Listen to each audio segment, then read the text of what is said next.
കേന്ദ്ര സർക്കാരിന്റെ മണ്ഡല പുനർനിർണയ നീക്കത്തിനെതിരെ യോജിച്ച പ്രതിഷേധത്തിന് ആഹ്വാനം ചെയ്ത ചെന്നൈ സമ്മേളനം മണ്ഡല പുനർനിർണയ തീരുമാനം അടുത്ത 25 വർഷത്തേക്ക് മരവിപ്പിക്കണം, പാർലമെന്റിലെ നീക്കങ്ങൾ ഏകോപിപ്പിക്കാൻ കർമ്മസമിതി രൂപീകരിക്കാനും ദക്ഷിണേന്ത്യൻ സംസ്ഥാനങ്ങളുടെ ആശങ്ക പ്രധാനമന്ത്രിയെയും രാഷ്ട്രപതിയെയും നേരിട്ടറിയിക്കാനും യോഗം തീരുമാനിച്ചു.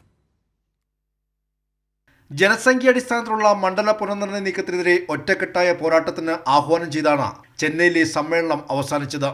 മണ്ഡല പുനർനിർണയ നീക്കം കേന്ദ്രം 25 വർഷത്തേക്ക് മരവിപ്പിക്കണം. എല്ലാ സംസ്ഥാനങ്ങളുടെയും രാഷ്ട്രീയ പാർട്ടികളുടെയും അഭിപ്രായം തേടാൻ കേന്ദ്ര സർക്കാർ തയ്യാറാകണം. പാർലമെന്റിനകത്തും പുറത്തും യോജിച്ച പ്രതിഷേധത്തിന് യോഗം ആഹ്വാനം ചെയ്തു. പാർലമെന്റിലെ പ്രതിഷേധങ്ങൾ ഏകോപിപ്പിക്കാൻ കർമ്മസമിതി രൂപീകരിക്കും. ഈ ബജറ്റ് സമ്മേളനത്തിൽ തന്നെ ആശങ്കകൾ പ്രധാനമന്ത്രിയെ അറിയിക്കാനും രാഷ്ട്രപതിയെ നേരിൽ കണ്ട് നിവേദനം നൽകാനും ദക്ഷിണേന്ത്യൻ സംസ്ഥാനങ്ങളുടെ ഐക്യനിര തീരുമാനിച്ചു. ചരിത്ര ദിനമാണിതെന്ന് വിശേഷിപ്പിച്ച തമിഴ്നാട് മുഖ്യമന്ത്രി എം.കെ. സ്റ്റാലിൻ ദക്ഷിണേന്ത്യയോടുള്ള വിവേചനം അവസാനിപ്പിക്കണമെന്ന് ആവശ്യപ്പെട്ടു. நமது மாநிலங்கள் நமக்கு தேவையான நிதியை பெறுவதற்கு கூட போராட வேண்டி வரும். நமது விருப்பமில்லாமல் நமக்கான சட்டங்கள் வடிவமைக்கப்படும்.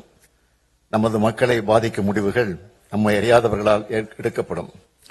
பெண்கள் அதிகாரம் அடைவதில் பின்னடைவுகளை சந்திப்பார்கள். மாணவர்கள் முக்கிய வாய்ப்புகளை இழப்பார்கள். உழவர்கள் ஆதரவின்றி பின்தங்குவார்கள். நமது பண்பாடு, அடையாளம் மற்றும் முன்னேற்றம் ஆபத்தை சந்திக்கும். காலங்காலமாக நாம் போற்றி பாதுகாத்து வரும் சமூக நீதி பாதிக்கப்படும். குறிப்பாக പട്ടിയലിന പഴங்குടി മക്കൾ അധികം ബാധിക്കപ്പെടുവാர்கள். രാജ്യത്തെ ബഹുസ്വരതയെ തകർക്കുന്ന തീരുമാനമാണ് കേന്ദ്രം നടപ്പാക്കാൻ പോകുന്നതെന്ന് മുഖ്യമന്ത്രി പിണറായി വിജയൻ ചൂണ്ടിക്കാട്ടി. അഭിപ്രായ സമന്വയമുണ്ടാക്കുകയാണ് ആദ്യം വേണ്ടതെന്നും അദ്ദേഹം പറഞ്ഞു. The proposal delimitation of Lok Sabha constituencies is hanging over our heads like the sword of Damocles. Various reports indicate that the BJP-led union government is going ahead into the delimitation process without any consultation.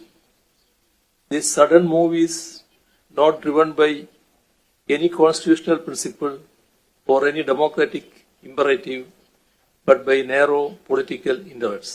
Keralam, Karnataka, Telangana, Odisha, Punjab ഉൾപ്പെടെ ദക്ഷിണേന്ത്യൻ കിഴക്കൻ സംസ്ഥാനങ്ങളിലെ 13 രാഷ്ട്രീയ പാർട്ടികളുടെ പ്രതിനിധികളും മുഖ്യമന്ത്രിമാരും യോഗത്തിൽ പങ്കെടുത്തു.